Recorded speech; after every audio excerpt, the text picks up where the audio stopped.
Baik, selamat siang untuk kita.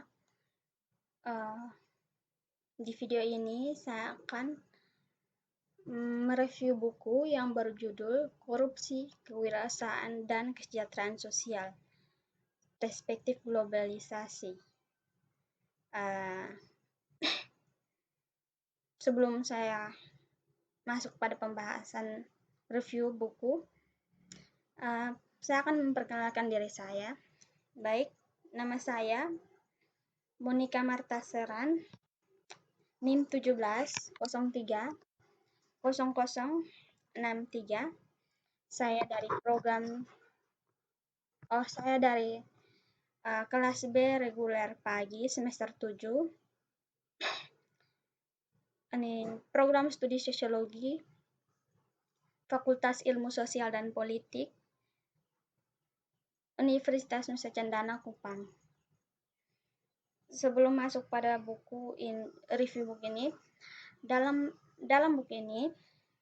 buku yang berjudul Korupsi, Kewirausahaan, dan Kesejahteraan Sosial ini membahas banyak sekali bab-bab. Di dalamnya terdapat banyak sekali bab-bab. Dan saya hanya akan mereview 3 bab. Bab pertama itu berisi pendahuluan dan gambaran umum. Bab kedua tentang tantangan kesejahteraan sosial yang terdiri dari beberapa sub-bab. Dan saya akan mengambil beberapa bab untuk direview.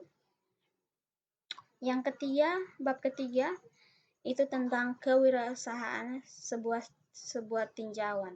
Itu pun terdiri dari beberapa bab, banyak sub-bab. Dan saya hanya akan mengambil beberapa sub-bab tersebut. Oke. Dan masuk pada bab pertama, yakni pendahuluan. Terlebih dahulu saya akan menjelaskan gambaran umum dari buku ini. Jadi, dalam buku yang berjudul Korupsi, Kewirausahaan, dan Kesejahteraan Sosial ini memberikan pandangan yang lebih dalam, yakni yang pertama tentang bagaimana kombinasi transparansi, lembaga resolusi, dan sumber daya negara asal seperti kualitas pendidikan, infrastruktur, dan pajak dapat berkontribusi pada pertumbuhan inklusi melalui kewirausahaan. Yang kedua, menjabarkan beberapa tantangan utama yang dihadapi para wirausahawan. Dan sejumlah besar penelitian telah membuktikan pentingnya kewirausahaan dalam menghasilkan ekonomi. Aktivitas kewirausahaan berkontribusi pada perekonomian melalui penciptaan lapangan kerja, juga menawarkan cara bagaimana individu untuk berkontribusi pada individu dan sosial kesejahteraan serta ekonomi global. Serta yang terakhir, membahas lebih dalam tentang bagaimana tingkat kewirausahaan di suatu negara dapat bervariasi berdasarkan banyak faktor termasuk tingkat pengembangan ekonomi, perbedaan dimensi manusia, dinamika wilayah, dan budaya kelembagaan. Baik, kita masuk pada bagian pertama, itu tentang pendahuluan. Pada pendahuluan ini menjelaskan banyak sekali. Dan yang pertama,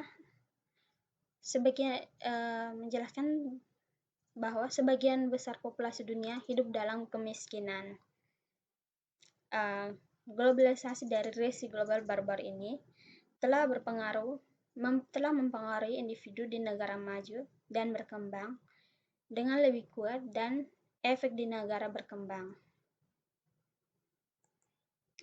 Aktivitas geopolitik barbar ini di beberapa negara maju membawa untuk meningkatkan ketidakpuasan terhadap globalisasi dan resi global.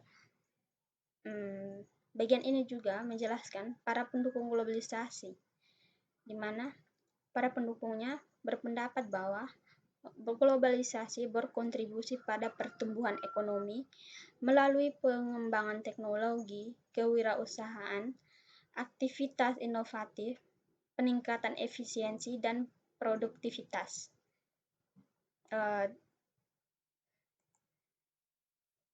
Dan menariknya, di sini ditemukan bahwa hubungan positif lebih kuat di tingkat kewirausahaan daripada tingkat industri.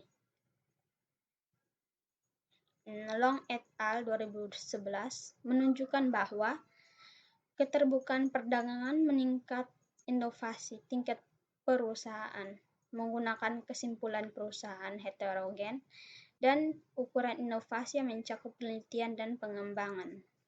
R dan D hemat daya. Baik, dan bagian pertama tidak terlalu banyak, jadi kita masuk pada bagian kedua. Pada bagian kedua itu membahas tentang tantangan besar kesejahteraan sosial. Itu ada bagian bangkitnya negara kesejahteraan. Jadi negara kesejahteraan dikonseptualisasikan sebagai negara yang berkomitmen untuk memodifikasi permainan kekuatan sosial atau pasar untuk mencapai kesejahteraan yang lebih besar. Lindbeck 1988 mendefinisikan negara kesejahteraan sebagai memiliki berbagai jenis publik distribusi oleh keuangan publik.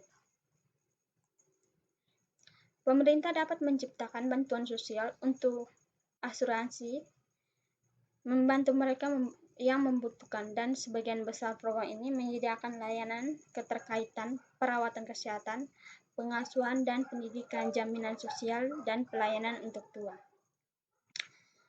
Perluasan kesejahteraan terutama terjadi selama tahun 1960-an dan 1970-an di hampir semua negara industri. Tetapi program kesejahteraan tetap ada, cenderung kecil dan jumlah dan cakupannya di banyak negara berkembang.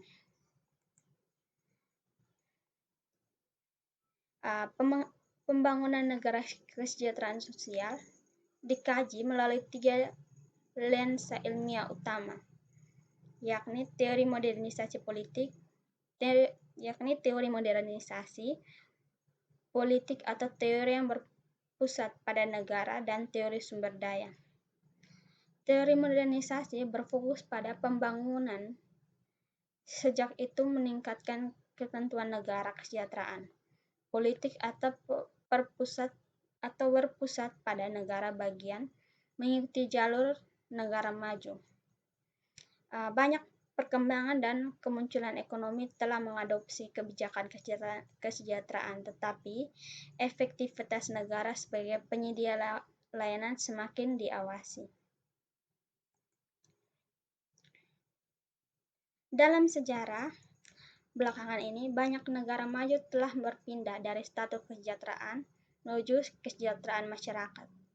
Pemerintah memainkan peran untuk negara kesejahteraan, sementara sektor swasta terlibat dalam masyarakat sejahtera. Dari bagian kedua, tadi A, dan sekarang bagian B, kita membahas tentang hubungan pembangunan ekonomi dan ketimpangan pendapatan. Hubungan antara ketimpangan pendapatan dan pembangunan ekonomi telah diperdebatkan selama beberapa dekade.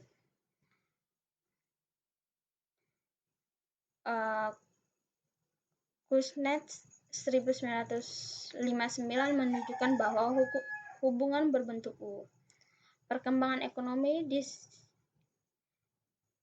ekonomi dan ketidaksetaraan pendapatan menunjukkan bahwa pada tahap pembangunan, ketimpangan pendapatan bisa menjadi baik.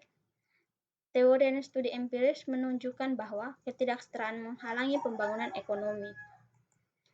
Pada bagian ini membahas juga tentang tantangan besar kesejahteraan sosial. Jadi, bagaimana tantangan kesejahteraan sosial, tantangan besarnya apa-apa saja. Terus beberapa penyebab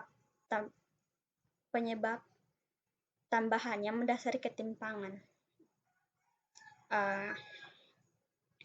Dan beberapa penyebab itu termasuk kepemilikan tanah dan kepemilikan aset dalam kesejahteraan upah maaf, uh, kepemilikan tanah dan kepemilikan aset, serta kesenjangan upah berdasarkan gender.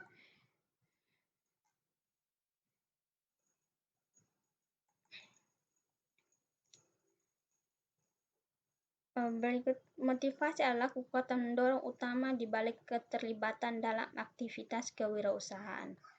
Motivasi dapat tumbuh dari kebutuhan atau pengakuan suatu kesempatan. Ada literatur yang menunjukkan bahwa hasil yang beragam terkait dengan kesejahteraan kewirausahaan dan aktivitas ekonomi. Tujuan dari program kesejahteraan adalah menjadi jaringan pengaman sosial serta secara teori dan dapat membebaskan orang-orang untuk menginvestasikan modalnya dan bukan mengambilnya dengan keamanan yang tidak perlu mereka bayar. Dasar seperti pendidikan dan perawatan kesehatan yang akan disediakan untuk umum.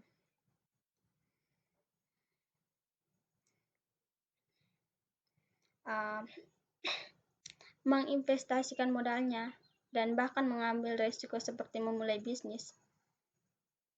Maaf, ini pengulangan. Maksudnya ini diulang. Berikut kita masuk pada tabungan diperlukan untuk pertumbuhan ekonomi secara keseluruhan, serta untuk kewirausahaan aktivitas, karena tabungan adalah tempat modal keuangan pengusaha.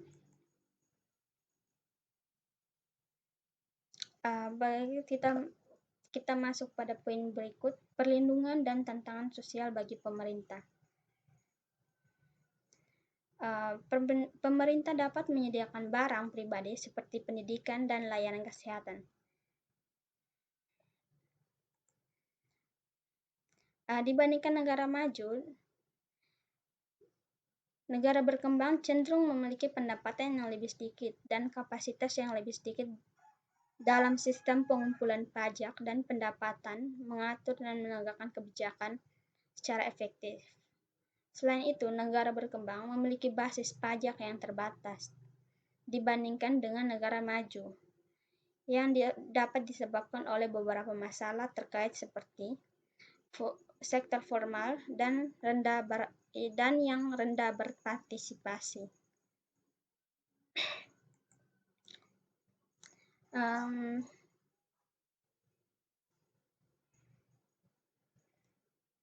Berikut kita masuk pada bagian ketiga, bab ketiga, kewirausahaan sebuah tinjauan.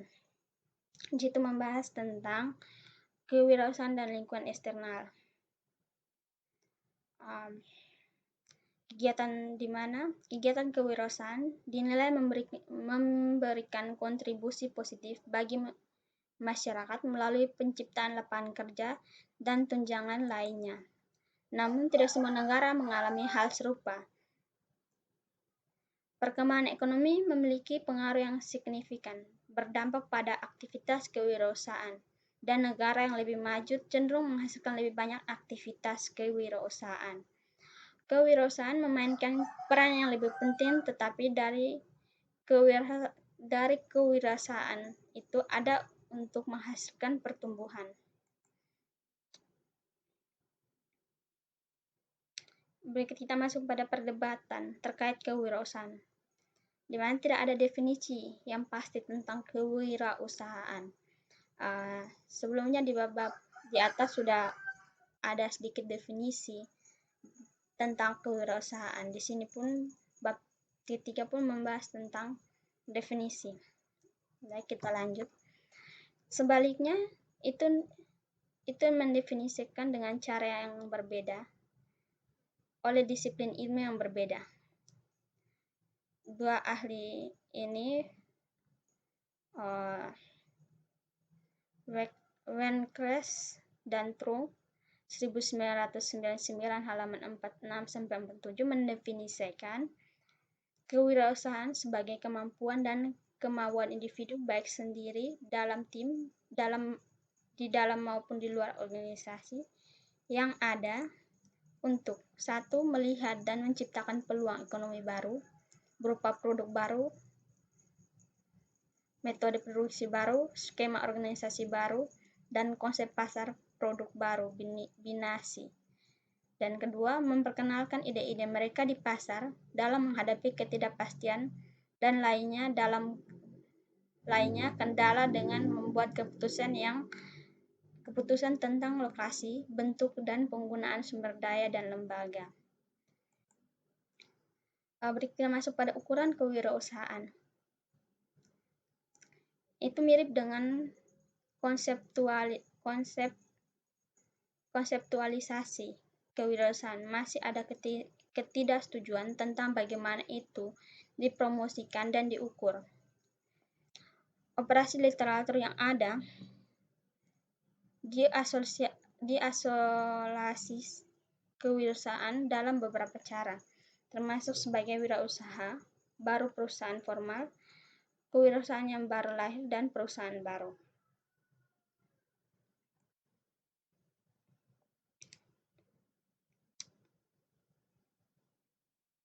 Perusahaan formal baru mewakili perusahaan ekonomi baru didirikan sebagai formal bisnis yang terdaftar secara resmi.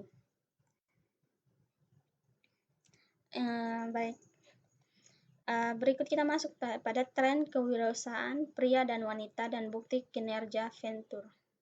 Pada bab ini membahas tentang gender dalam hal pekerjaan, di mana membahas pengusaha perempuan menghadapi banyak hambatan budaya dan keluarga.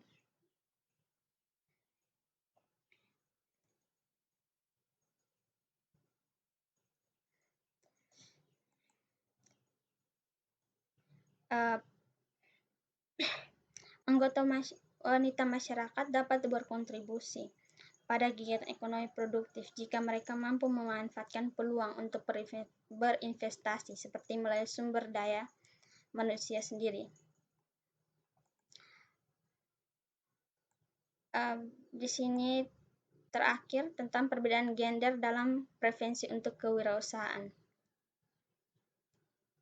Di sini menjelaskan tentang perbedaan perempuan dan laki-laki dalam hal kewirausahaan, di mana pengusaha pria dan wanita tidak mencerminkan perbedaan yang signifikan terkait usia dan pendidikan, tetapi motivasi dari mereka berbeda.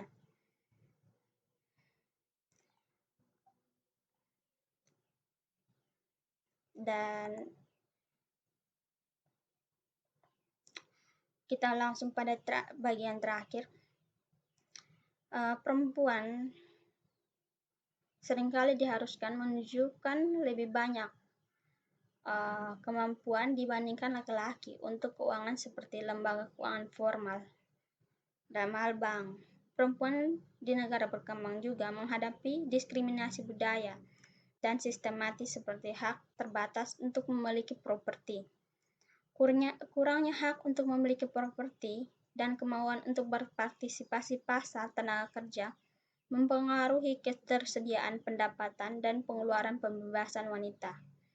Keterbatasan untuk terlibat dalam kegiatan ekonomi juga menyebabkan berkurangnya permintaan untuk jasa keuangan. Jadi ini bab terakhir, dan sekian dari video saya. Mohon maaf untuk kekurangannya. Selamat siang.